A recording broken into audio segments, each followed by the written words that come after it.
Indice boursier et contexte macrotechnique. Tour d'horizon États-Unis, Chine et Europe.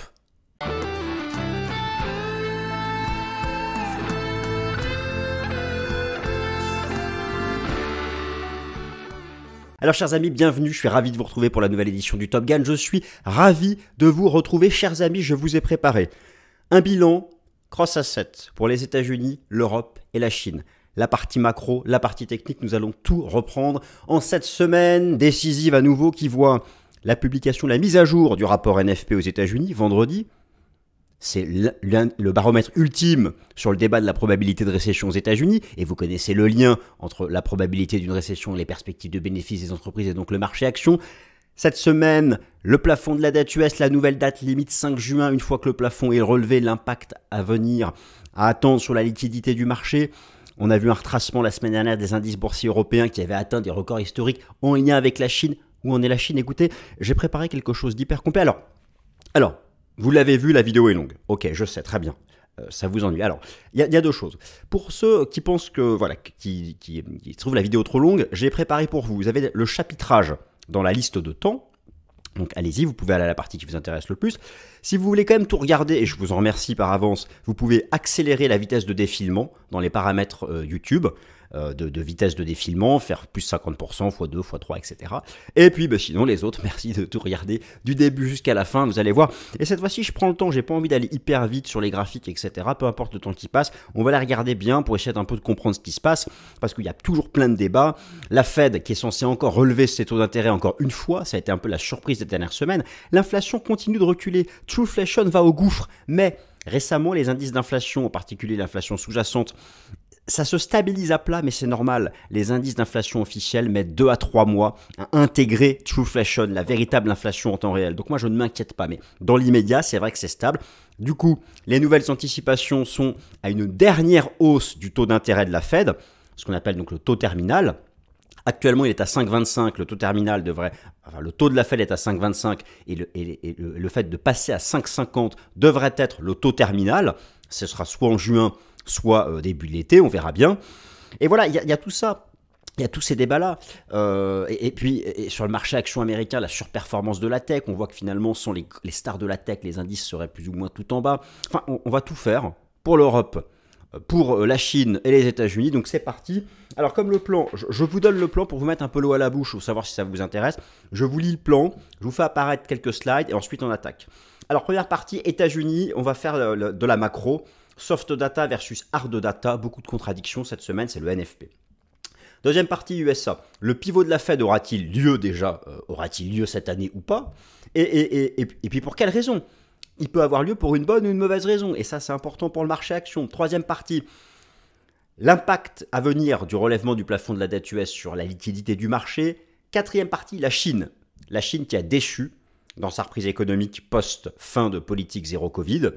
Et c'est pour ça d'ailleurs qu'il y a eu récemment des prises de bénéfices sur les indices européens et en particulier le secteur du luxe. Alors, est-ce que c'est une opportunité ou pas d'acheter? On va en parler. La Chine, on va faire l'analyse technique des indices boursiers chinois. Et oui, j'ai bien d'idées, il y en a 3. L'Europe, où on est l'Europe sur le plan macro, l'aspect monétaire, l'aspect les indicateurs avancés industriels pour l'Allemagne sont vraiment pas bons. La BCE, l'Europe, les résistances techniques, est-ce que c'est la fin de la surperformance vis-à-vis de Wall Street? L'Europe, le diagnostic technique, et ensuite on termine par un énorme diagnostic sur les indices US, avec le positionnement institutionnel, on va aussi faire les taux d'intérêt, la partie quantitative, la partie technique, les ratios, enfin bon là, en gros, un condensé de tout ce que je sais vous proposer. J'espère que ça va pas durer 1h30, puisque là, quand je l'enregistre, je ne sais pas combien de temps ça va durer, j'aurai la réponse comme vous à la fin de la vidéo. Allez, on attaque. Alors c'est parti mes amis, indice boursier, contexte macro, technique, panorama USA, Chine, Europe. Le plan, je viens de vous le lister, donc je le laisse là quelques secondes. Et puis on attaque directement sur la première partie. J'enlève la petite caméra en bas à droite, qu'on puisse voir toutes les illustrations.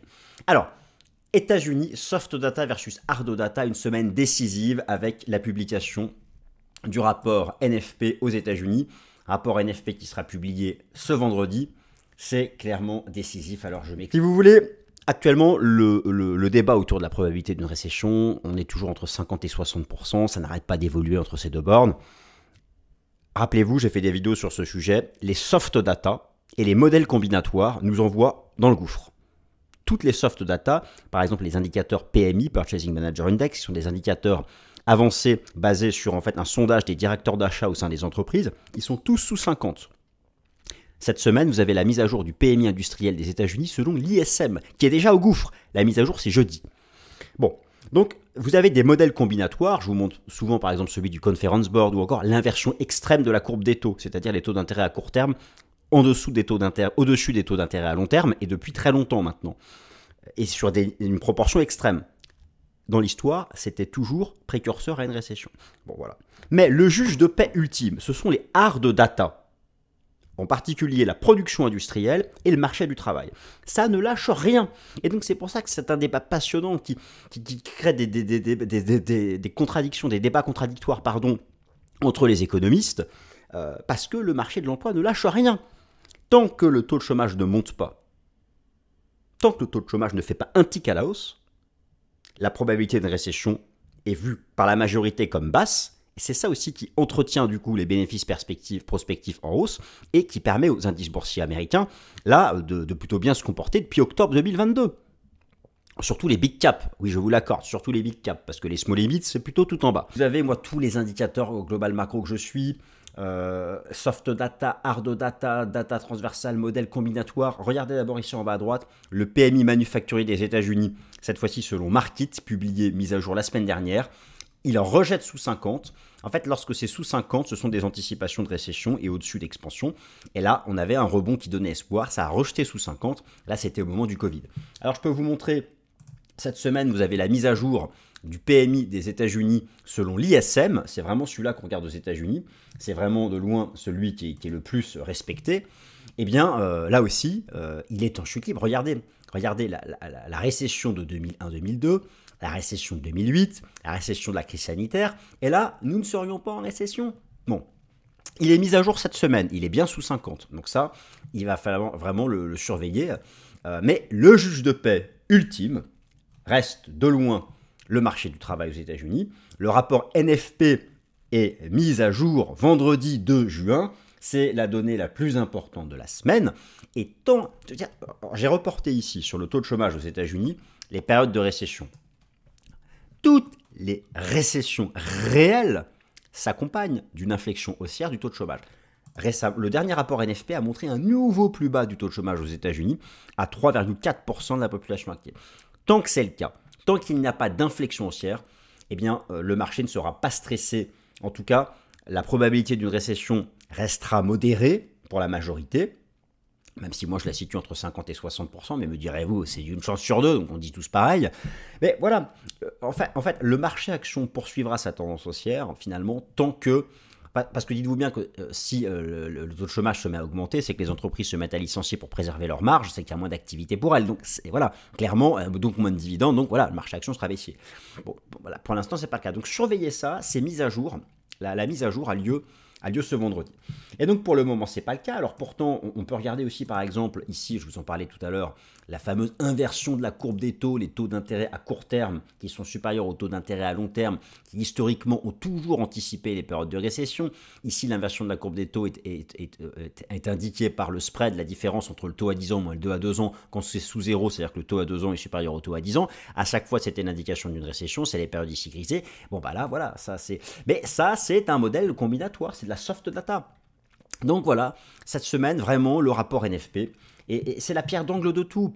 Le taux de probabilité de récession en Occident est corrélé positivement à la tendance future des bénéfices des entreprises. C'est ainsi que se fait le lien avec les indices boursiers du marché action.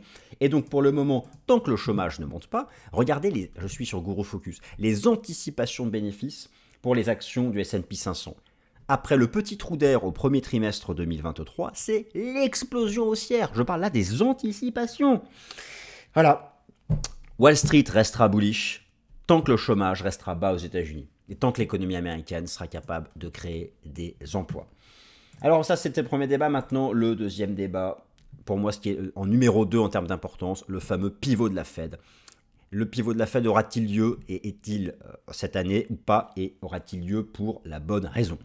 Les anticipations de politique monétaire de la Fed sont le second facteur d'influence de la dynamique à venir du marché action US, car rappelez-vous, Le bear market de 2022 avait été causé par la remontée verticale des taux d'intérêt du marché, eux-mêmes causés par les anticipations de cycles monétaires haussiers des banques centrales pour lutter contre l'inflation. J'illustre mon propos, je vous remontre ici le bear market de 2022 avec la représentation graphique ici en données hebdomadaires, en bougies japonaises hebdomadaires de l'indice S&P 500, et en bleu pour représenter les taux d'intérêt, le rendement obligataire à 2 ans des États-Unis, c'était bien le momentum vertical qui avait provoqué ici la chute des actions.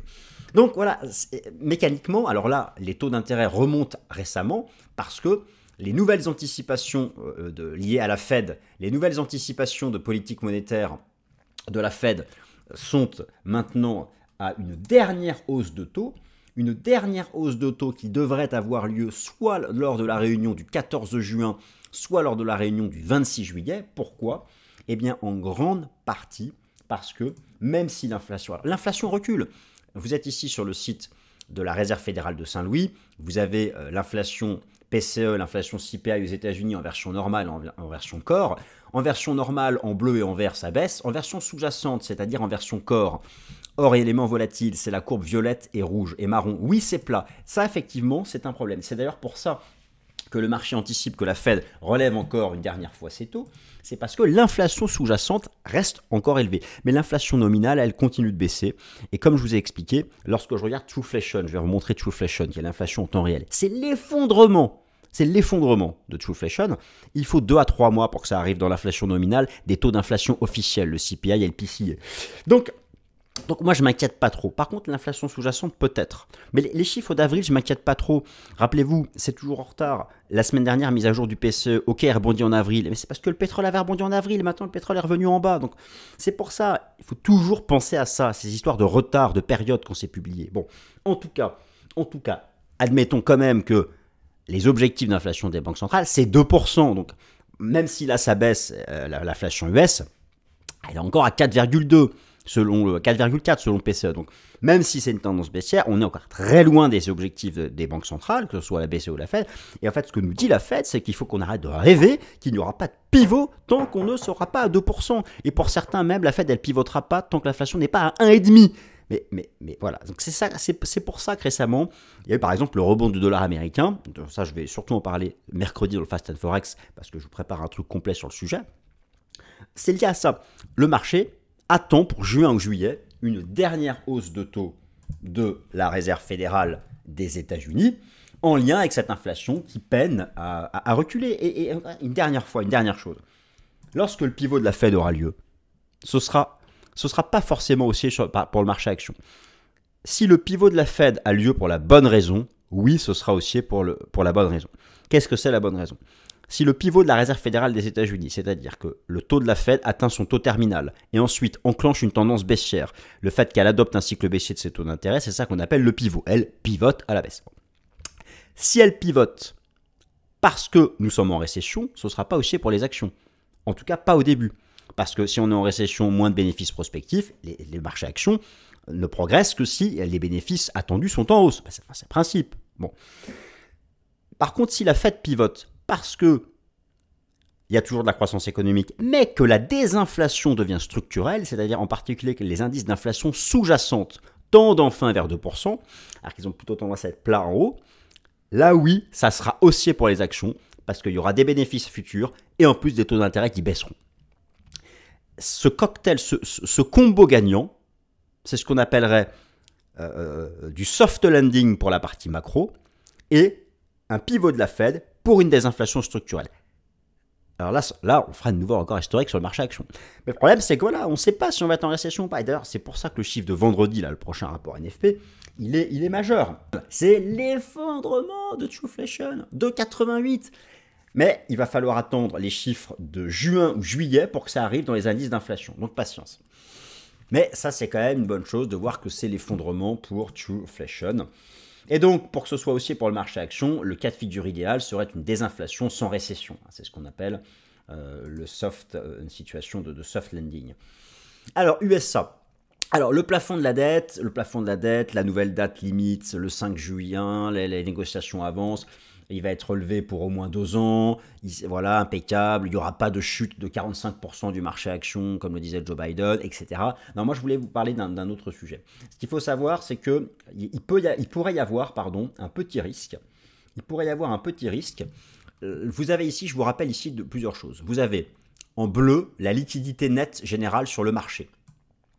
En orange, le cours du Bitcoin, et en vert, le S&P 500. Alors j'ai mis Bitcoin et S&P 500 parce que ce sont des actifs dérisqués en bourse. Vous remarquez comme moi la corrélation positive entre le niveau de liquidité générale et la tendance du marché action.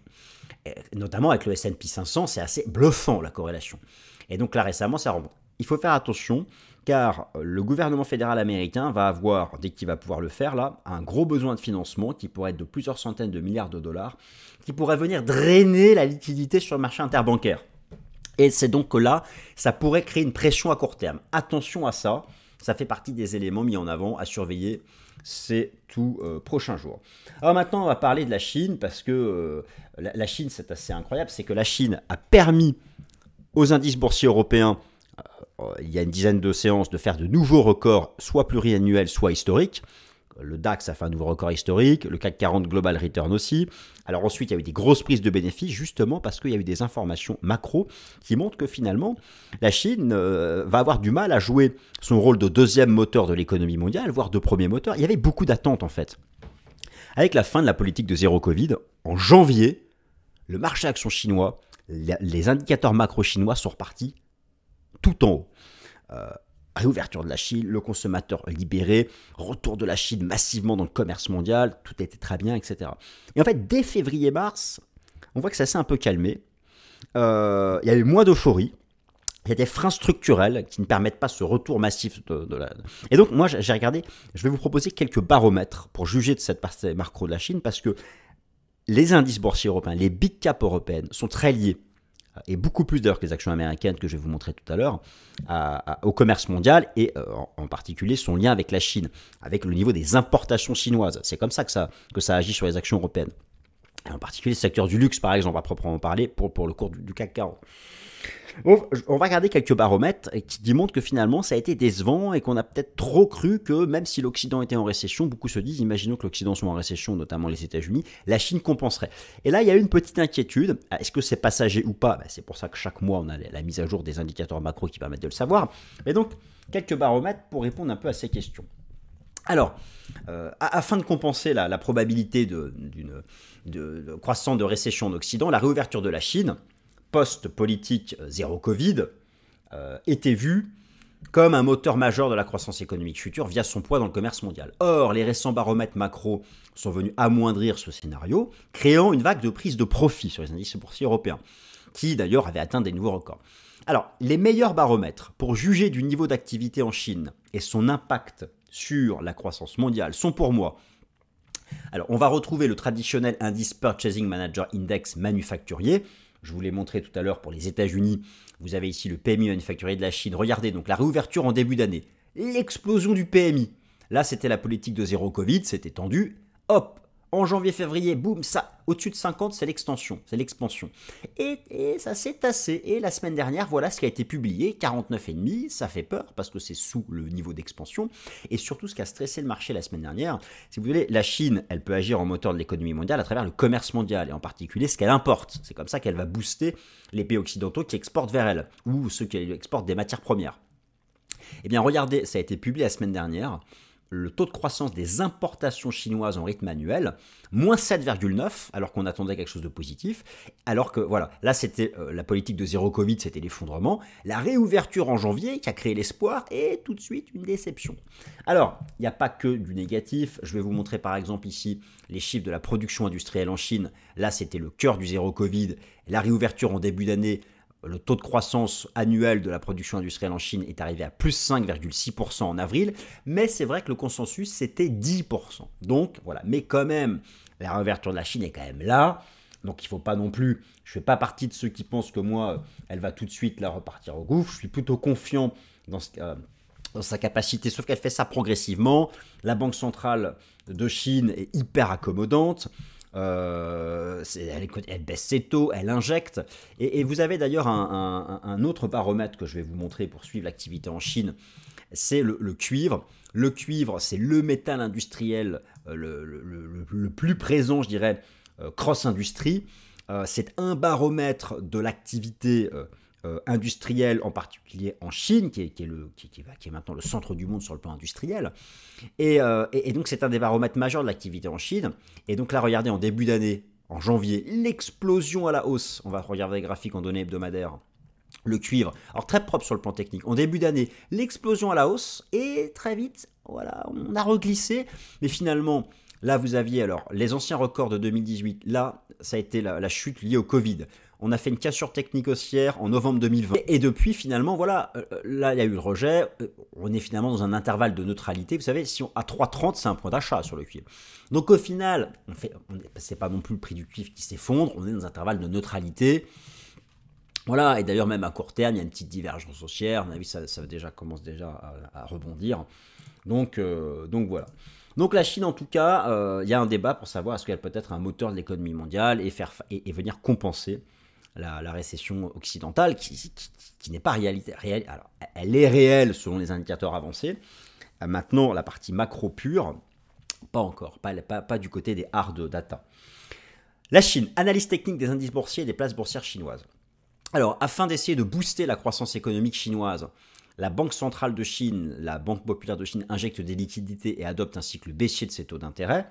D'ailleurs, en Chine, il n'y a pas d'inflation. Le taux d'inflation annuel en Chine est tombé à 0,10% et pourrait bientôt basculer en négatif. La conséquence en est la chute du yuan renminbi sur le marché des changes. Alors là, je vous renvoie à la vidéo que j'avais faite il y a 3 semaines, Fast and Forex, sur cette soi-disant dédollarisation qui, oui, est en cours, mais qui est marginale. Et ben, allez voir là sur le marché des changes, le yuan s'effondre. C'est pas une histoire de dédollarisation ou quoi que ce soit. Ce sont les mécanismes de fonctionnement de la politique monétaire et de l'impact sur la tendance des devises. Et donc, si le yuan chute, là encore, face au dollar depuis 2-3 semaines, c'est parce que la Fed va encore monter ses taux une fois, alors que la Banque populaire de Chine les baisse. La divergence des politiques monétaires. Il y a 3 places boursières en Chine, Hong Kong, Shenzhen et Shanghai. Ça avait bien démarré l'année en janvier. Maintenant, en performance annuelle, c'est légèrement négatif. Bon, on va regarder l'indice boursier de Shanghai. Ça va mieux vous parler. Et aussi, alors, voilà ce que je veux vous montrer. Donc, plusieurs choses. Alors, tout d'abord, ce dont je vous parlais à l'instant. Vous avez ici une comparaison Chine, États-Unis, Europe. Alors, l'inflation, c'est ce qui est en rouge. Vous voyez qu'en Europe, l'inflation est à 7%, selon le CPI nominal. Aux États-Unis, 4,90, en Chine, 0,10. Et la courbe de l'inflation chinoise est ici, vous voyez qu'elle baisse. Très bien, ça c'est la première chose. Maintenant, ici, vous avez la comparaison des politiques monétaires. Et vous voyez que tous les taux d'intérêt des banques centrales sont en hausse, sauf celle du Japon, d'ailleurs encore négatif. D'ailleurs, c'est pour ça que le yen continue de baisser. Vous avez remarqué les tendances haussières d'euro-yen et USD-yen depuis quelques semaines. Et a priori, ça ne changera pas. Et à contre-courant, vous avez le taux d'intérêt ici de la Banque centrale de Chine qui baisse. Donc en gros, la Banque populaire de Chine fait son possible pour relancer la dynamique macro de la Chine, pour relancer aussi son rôle de moteur de l'économie mondiale via son niveau des importations. Maintenant, vous avez ici plusieurs places boursières chinoises. Alors, d'ailleurs, c'est intéressant parce que récemment, Shanghai a corrigé. Shenzhen a corrigé. Shenzhen, ça touche en Chine continentale. Hong Kong a corrigé. Et Taïwan, petit pied de nez. Bon, est-ce qu'il y a eu un arbitrage Taïwan-Chine continentale? J'en sais rien. En tout cas, voilà. Donc, voilà. Mais là, vous allez voir, c'est pareil. En fait, il n'y a pas de nouvelle tendance baissière du marché action chinois. Alors, vous avez ici sous les yeux la représentation graphique de l'indice de Shanghai. En haut, en données mensuelles. Ici, en données hebdomadaires. Ici, en données journalières. On va zoomer sur les graphiques ici en données hebdomadaires. Bon, c'est un trading range, c'est un vaste trading range entre 2900 points et 3400 points. Et la réouverture de début d'année a permis de rejoindre le haut du range. Voilà, le bas du range est un peu bas. Moi je n'ai pas un scénario de revenir dans le bas du range. Parce que je regardais ici en données mensuelles, en Ichimoku, vous avez ici un gros support qui est à 3095 points, 3100 points. En fait, overall, c'est neutre. Mais il y a un gros support intermédiaire à 3080, 3000 à 3080, 3090 points, et qui d'ailleurs représenterait en données journalières 60%, 61,8% de retracement de toute la hausse depuis octobre 2022. Voilà, moi je pense que dans cette zone-là, ça va se renverser à la hausse pour réattaquer ici la résistance majeure, en particulier par la politique monétaire accommodante. Écoutez, de toutes les banques centrales majeures, laquelle pratique encore une politique archi-accommodante? C'est celle du Japon, avec les taux négatifs. Vous voulez que je vous montre le Nikkei? Vous allez voir, le Nikkei. Mais le Nikkei, ça va vous faire rêver. L'indice Nikkei va vous faire rêver. Il est là, mon Nikkei. Regardez ça un peu. Regardez le Nikkei. Voilà, la représentation graphique en données hebdomadaires du Nikkei. C'est incroyable, que des nouveaux records pluriannuels. Ça, c'est la politique monétaire accommodante. D'ailleurs, c'est pour ça qu'en Occident, lorsque la Fed et la BCE, si elles devaient pivoter et redevenir accommodantes pour la bonne raison, c'est-à-dire la désinflation structurelle et non la récession, vous avez compris, on aurait ce type de bull market en Europe. Voilà, pour l'instant, il faut se mettre un peu patient. Voilà donc pour la Chine. Alors maintenant, on va se faire un peu d'Europe. Europe, le cadre monétaire domestique reste très contraignant. Il est vrai, et l'Allemagne inquiète. Alors, l'Allemagne inquiète. De manière inattendue, ce sont les indices boursiers européens qui avaient atteint de nouveaux records pluriannuels au milieu du mois de mai. Mais le ralentissement en Chine et l'atteinte de fortes résistances techniques a donné le point de départ à un retracement. Il y a quand même une inquiétude. Alors, on va aller regarder ces indices boursiers européens. Je vais notamment vous montrer. Alors, de tous, on peut regarder le DAX si vous voulez. Mais en fait, moi, je n'étais pas surpris par les prises de bénéfices. Enfin, on a atteint les records historiques. Le marché peut bien prendre quelques bénéfices. Donc, voilà. Mais on y viendra tout à l'heure sur ces indices boursiers européens. Ici le DAX, on va regarder l'Eurostoxx 50 qui est le contrat futur le plus... C'est lui qu'il faut suivre. C'est lui qu'il faut suivre. Bon, vous êtes surpris de la phase de prise de bénéfices la semaine dernière? Mais regardez ce qu'il a atteint l'Eurostoxx 50. Vous avez sous les yeux le contrat à terme européen le plus tradé en Europe. Au sein des asset managers de la finance institutionnelle, le contrat futur Eurostoxx 50, c'est celui qui est le plus tradé. Et là, vous avez le record au pic près, au point près du bull market du Covid, novembre 2021. Ben voilà, hop, prise de bénéfice. Elle n'est pas repartie en crack.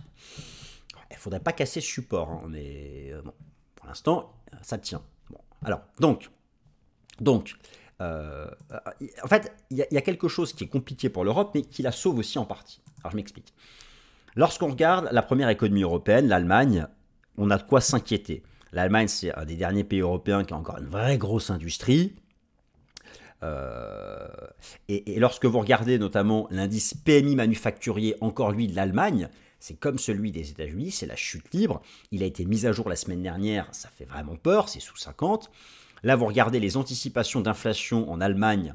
Les anticipations d'inflation en Allemagne, je vais vous remontrer ça, selon l'IFO, c'est des anticipations de chute de l'inflation.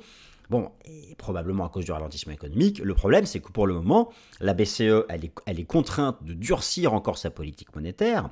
Et on attend encore 1 à 2 hausses de taux de la BCE, parce que l'inflation réelle, celle anticipée est en rouge, selon l'IFO.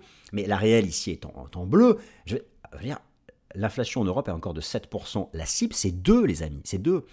Et donc, effectivement, il y a donc des contraintes macro et monétaires pour les actions européennes. La chance des grands indices boursiers européens, la chance de ce qu'on appelle les big caps européennes, je ne parle pas des small et mid, des big caps européennes, c'est qu'elles sont beaucoup plus exposées au monde, et en particulier à la Chine, qu'à la zone euro.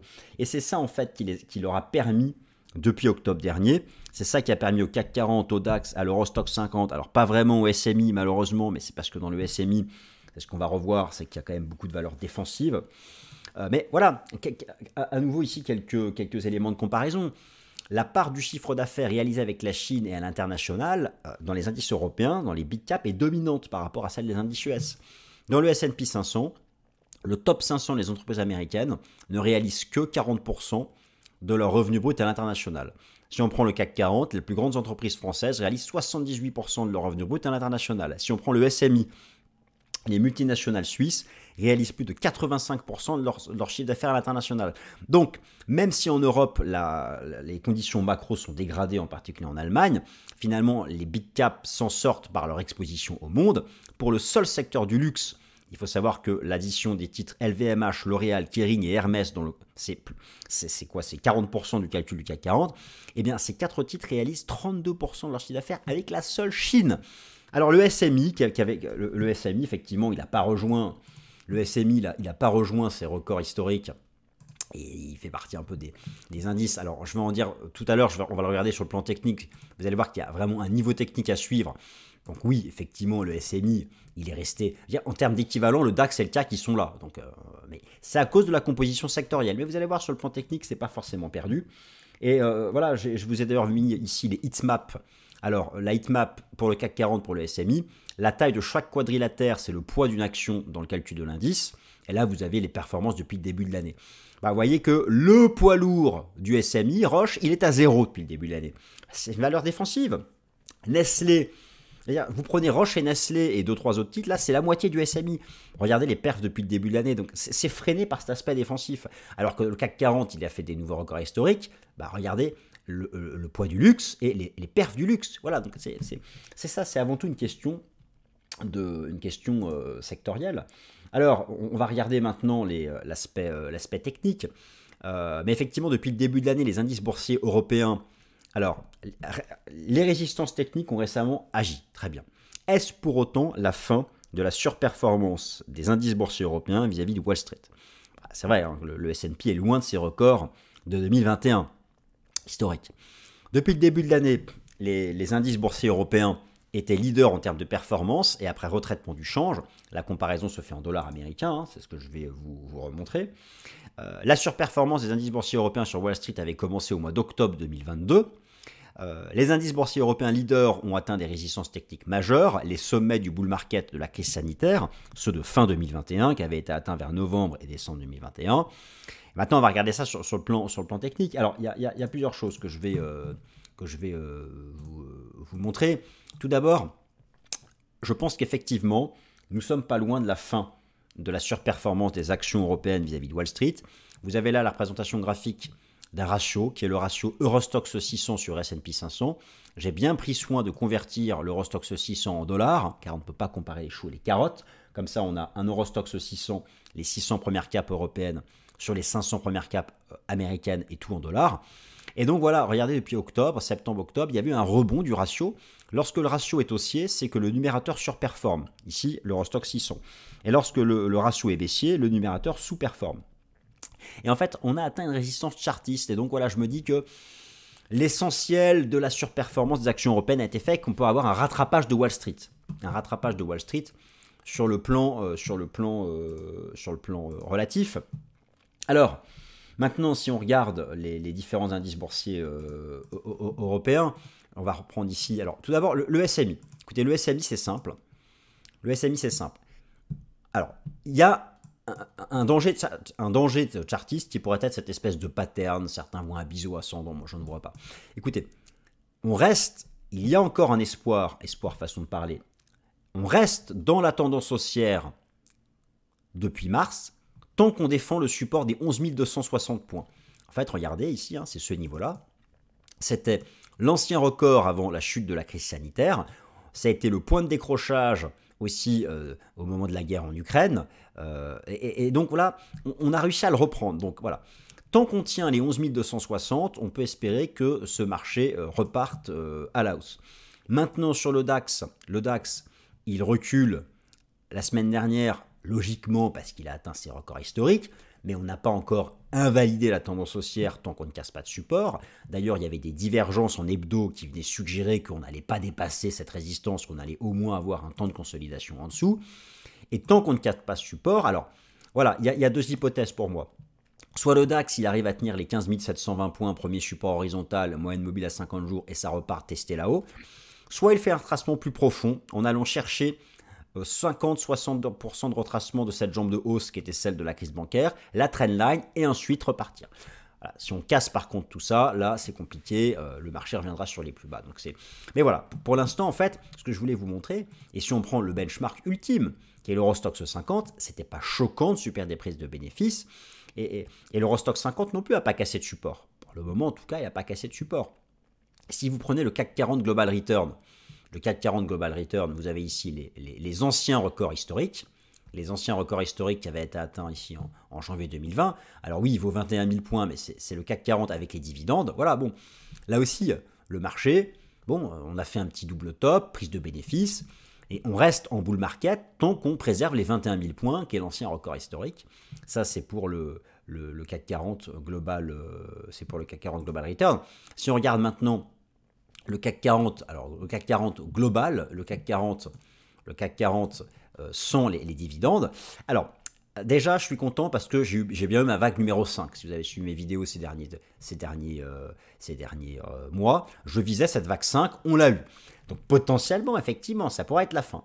Maintenant, voilà, moi je pense sur le CAC 40 classique que tant qu'on maintient les 6950 points, qui sont l'ancien record historique du CAC 40 classique, sans ces dividendes, le record de 2000 ici, tant qu'on préserve, je suis en données mensuelles là, les 6950 points, je pense qu'on reste en tendance haussière, que la vague 5 n'est pas terminée. Par contre, si on casse ce niveau, je pense que la vague 5 sera terminée et que là, forcément, là, ce sera, le bull market sera terminé. Alors voilà, donc on continue. Maintenant, on va terminer par un énorme, j'essaie le plus complet possible, diagnostic technique pour les indices US, car Wall Street reste quand même de loin le facteur technique, l'élément dominant. Alors, tout d'abord, ce qui a été marquant, et ce qu'il est encore, et je vous en ai parlé dans le Top Gun de la semaine dernière, et je suis content parce que grâce à Nvidia, pour une fois, j'ai eu raison, la surperformance des valeurs de la tech vis-à-vis du marché action classique, la surperformance des indices Nasdaq, avec... Alors oui, il est vrai que si on retire du S&P 500 les stars de la tech, si on retire Amazon, Google, Nvidia, Facebook et tout, bon, oui, effectivement, il n'y a pas de hausse, oui. Mais actuellement, la hausse du marché action américain, elle est tirée par les big caps. Les small et mid, elles sont en contrainte. On va regarder ça d'ailleurs. Donc là, on va tout regarder, l'aspect quantitatif, le positionnement institutionnel, l'analyse technique, et plein de choses. Donc c'est parti, la hiérarchie sectorielle, les ratios, la valorisation. Alors déjà, là, pour la valorisation, rapide, hein, je ne traite pas le sujet en profondeur cette fois-ci. On est encore dans les moyennes. Vous avez ici les données de FactSet, le price earning du S&P 500, attention, c'est le PE forward. Eh bien, on est dans les moyennes. C'est-à-dire qu'on est loin des records de décembre 2021. On n'est pas non plus sur les supports, par exemple, ici de la crise sanitaire. Mais vous voyez ici, on est donc au-dessus de la moyenne à 10 ans, mais sous la moyenne à 5 ans. On est en zone moyenne. Alors, sachant que si on est relativement bas sur le PE forward, c'est parce que les bénéfices prospectifs sont perchés. Ça, c'est quelque chose que je vous ai déjà montré à plusieurs reprises. Alors tout d'abord, à Wall Street, ce qu'on observe, c'est effectivement, et là je suis content parce que ça c'est ce que je vous ai montré la semaine dernière, on a fait ma target quasiment, la surperformance des valeurs de la tech vis-à-vis du marché action classique. Je vous montre ici un second ratio, qui est le ratio Nasdaq sur S&P 500. Lorsque la courbe est haussière ou donne des signaux haussiers, c'est que le numérateur surperforme. Lorsque la courbe est baissière, c'est que le numérateur sous-performe. On est toujours en bull market. Je pense qu'on peut viser cette zone sur le ratio. Il n'y a pas encore de div. Donc le Nasdaq fait mieux que S&P 500. Et d'ailleurs, si vous prenez ici le Nasdaq Composite, je suis très content de mon scénario parce que je vous avais proposé ici un scénario. Je vais vous montrer ici le système Ishimoku. Pour une fois, voilà, objectif atteint. Alors, pour une fois, je peux dire objectif atteint, j'ai pas eu tort. Je visais le haut du nuage en Ishimoku. On était entré dans le nuage. En général, on vise ensuite la partie opposée et la lagging span s'était libérée de la Kijun. Voilà, c'est quasiment fait. C'est quasiment fait sur le Nasdaq Composite. En données journalières, c'est cette cible-là. Voilà, en données journalières, c'est cette cible-là, des 13 181 points, c'est quasiment fait, et là, il faudra s'attendre à une petite phase de prise de profit. Mais overall, on a le Golden Cross, le Death Cross, le Golden Cross, il faut acheter les replis. Donc, on n'achète que sur support. Alors, voilà, ça c'est un autre sujet, mais on n'achète que sur support. Le S&P 500, ça n'a pas changé, je me répète depuis de nombreux mois, les fameux 4200 points. Le marché ne les a pas cassés encore, il est dessus. C'est la frontière de tout, les 4200 points. C'est la frontière de tous les scénarios. Il y a ceux qui pensent que le bear market en 2021 a été fini en 3 temps ABC et que depuis dans un nouveau bull market en 5 temps, on a fait une 1, une 2 en 3 temps et là on serait dans la grande 3. Il y a ceux qui pensent qu'on n'a pas fini le bear market, qu'on aurait fait que la A, que depuis octobre dernier on aurait la B et qu'il manquerait que la C. La frontière de tout ça, c'est 4200 points. Et donc là, ça fait 2 mois qu'on y est collé. Alors, avec cette histoire de plafond de la dette, alors voilà, là on n'a toujours pas cassé la résistance, on est collé au contact de la résistance. Ce qui compte, c'est une cassure hebdomadaire. D'ailleurs, je vais vous montrer en mensuel. En mensuel, c'est la Kijun. C'est la Kijun. Et d'ailleurs, cette semaine, on a une nouvelle clôture technique mensuelle. Donc ça va être majeur. Et voilà, donc pour le SP500, en cas de cassure technique haussière hebdomadaire et mensuelle des 4200 points, la cible, c'est de remonter à 4350. Et là, ce sera vraiment bullish pour l'instant. Donc, ce n'est pas le cas. D'ailleurs, je suis allé voir les données de positionnement. Ici, toujours le rapport Commitment of Traders de la CFTC. Les datas datent du mardi 23 mai. C'est plutôt encourageant. Hein. Le positionnement donc, sur les contrats futurs et contrats d'options du S&P 500 des asset managers, la position nette reste haussière. Ça va plutôt dans le sens des datas qui font penser qu'on finira par briser la résistance des 4200 points ici. Mais le problème, en fait, de la même façon, l'analyse quantitative, je vais vous montrer ici le pourcentage d'actions du S&P 500 au-dessus de la moyenne mobile à 50 jours, et le point bas de mars a été fait lorsqu'on était sur support, on est encore loin des résistances, là c'était le point bas d'octobre, donc c'est plutôt en phase de reprise, là aussi ça va plutôt dans le sens d'un marché qui finirait par être capable de réaliser une cassure technique. Vous savez, c'est quoi l'invalidation de ça? L'invalidation d'un scénario qui verrait la cassure des 4200 points, c'est briser le support des 4070-4080. Voilà. En cas de cassure du support des 4070-4080, on peut retourner sur les plus bas d'octobre dernier. Donc ce serait ça, ce serait vraiment le seuil d'invalidation. Donc voilà, ça va se jouer encore une fois, comme d'habitude. On sait bien que ça va jouer sur les fondamentaux.